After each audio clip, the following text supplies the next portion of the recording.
CWWD disebut terima 647 juta dari anak ex-pegawai pajak. Netizen tak rela pajak buat kinian. Ditulis oleh Niha Alif dari laman siwar.com. Itu ada indikasi korupsi. Hari ini kita naikkan menjadi penyidikan umum. Kalau memang ini ada markup indikasi praktek korupsi, pasti ini terjadi secara berjamaah. Itu dari hasil uang Mbak sendiri ya? Yang Mbak posting jam tangan mahal kayak gitu-gitu, itu berarti dari segala macam itu dari hasil gaji Mbak sendiri berarti ya? Nama CWWD pertama kali mencuat saat salah satu influencer media sosial mengungkap hubungan gelapnya dengan pejabat Garuda. CWWD diketahui menjalani beberapa kali oplas hingga sukses mengubah wajahnya bak artis Korea. Ternyata skandalnya tak hanya menyeret sejumlah nama di Garuda, tapi merembet hingga ke anak salah satu mantan pegawai pajak. Pantas saja, pramugari satu ini kerap membagikan foto-foto kekayaannya di media sosial.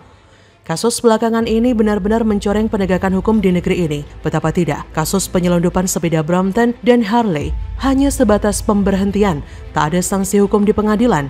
Kini pramugari yang sempat disebut berskandal malah ketahuan asyik memakai uang dari mantan oknum di institusi pajak. Inilah yang membuat hukum terlihat lemah dan tak berwibawa. Saat menangani kasus yang berkaitan dengan pejabat pemerintah atau BUMN, tak ada penelusuran secara lebih jauh dan sanksi yang berat yang membuat pelaku seenaknya sendiri. Sebelumnya diberitakan detik.com, mantan pramugari CWWD Purwanti mengaku menerima uang 647 juta dari anak mantan pegawai pajak Wawan Ridwan, M. Farsha Kautsar dalam sidang kasus TPPU. Digunakan untuk apa uang itu? Kata CWWD pada 10 Mei, benar menerima 647 juta dari Farsha. Waktu itu saya jadi teman dekatnya Farsha. Waktu itu Farsha mengenal saya mengaku berusia 28 tahun sebagai pengusaha bukan mahasiswa. Ia mencoba mendekati saya dan ada obrolan di mana dia mencoba mencari perhatian pada saya dengan membayarkan sesuatu untuk saya. Siwi mengaku uang 647.850.000 rupiah itu ia terima dan digunakan untuk keperluan pribadi. Nah, salah satu keperluan pribadinya adalah perawatan wajah di Korea. Jaksa KPK menanyakan, seperti BAP Ibu nomor 22 uang 647 juta untuk jalan-jalan, belanja, beli jaket merek Gucci, dan untuk perawatan kecantikan di Korea, apa benar? Siwi berkata, ya, seingat saya begitu. Siwi mengaku tidak tahu asal-usul sumber uang Farsha yang ia berikan kepadanya. Menurutnya, Farsha mempunyai usaha, namun dia tidak mengetahui jelas apa usaha dari Farsha. Dia berkata, dari uangnya sendiri. Dalam sidang ini, Siwi juga mengatakan dia sudah mengembalikan uang yang diberikan Farsha ke KPK. Uang itu diberikan kepada penyidik setelah ia mendapat panggilan dari KPK. Menurut saya itu bukan uang Farsha.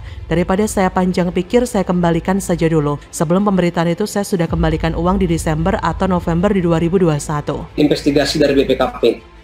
Mudah-mudahan dalam waktu dekat kita sudah mendapatkan kerugian real dari perkara Garuda ini, dan sudah ditetapkan 3 tersangka dan telah dilakukan 3-tiganya penahanan ya terhadap perkara Garuda ini. Saya dan lingkungan saya. Sejauh ini sih ibu saya sekarang sudah sembuh, sudah mulai baik.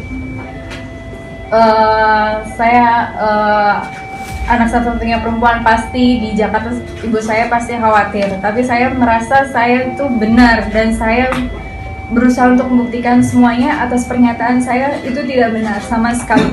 Dan saya merasa bahwa ini adalah persaingan kerja yang tidak sehat. Dalam sidang ini duduk sebagai terdakwa adalah mantan Kabid Pendaftaran Ekstensifikasi dan Penilaian Kanwil Ditjen Pajak Sulsel Bartra, Wawan Ridwan. Wawan didakwa melakukan TPPU bersama anaknya M. Farsha Kautsar. Wawan dan sang anak disebut jaksa menyembunyikan uang dengan menempatkan uang ke sejumlah tempat. Salah satunya mentransfernya ke CWWD Purwanti. Wawan Ridwan pun didakwa melanggar pasal 3 Undang-Undang Republik Indonesia nomor 8 tahun 2010 tentang pencegahan dan pemberantasan tindak pidana pencucian uang, Jungto pasal 55 ayat 1 ke 1 KUHP Jungto pasal 65 ayat 1 KUHP. Melihat pemberitaan memalukan soal tindak pencucian uang di media Detik ini, beberapa netizen memberikan komentar menohok. Salah satunya bahkan mengetak langsung ke akun resmi institusi pajak. Seperti akun El Ghazli. Ditjen Pajak RI kita bayar pajak buat bayarin orang ini perawatan Min? Dari Ubin Hasnanto, rakyat dibebani pajak yang cukup banyak, pegawai pajak foya-foya dengan uang pajak. Kemudian dari akun @cbb, 3 bulan kenal udah dikasih duit sebanyak itu, pro juga nih cewek. Takjub, anak pegawai pajak bisa sereceh itu ngeluarin duit, gimana babenya? Dari @bigio, jangan sampai pajak saya dipakai orang-orang macam inilah.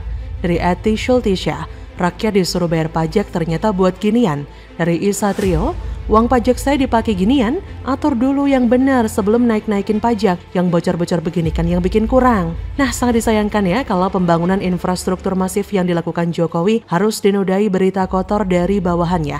Sempat kita bangga akan pembangunan tol merata yang mampu menampung pemudik dalam jumlah besar dan mempersingkat waktu juga jarak tempuh.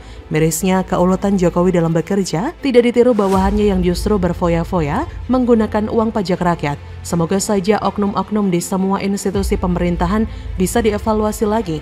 Kalau perlu buat sistem yang sangat transparan agar uang negara tidak bisa disalahgunakan oleh manusia-manusia rakus yang rusak perilakunya. Di tengah perang antara negara melawan mafia minyak sawit dan lainnya, harusnya bawahan presiden mencontohkan kinerja yang jujur dan bersih, bukan malah sebaliknya, menghamburkan uang yang bukan semestinya di tengah banyaknya kesulitan yang diderita rakyat menengah ke bawah. Begitulah kura-kura, bagaimana menurut Anda?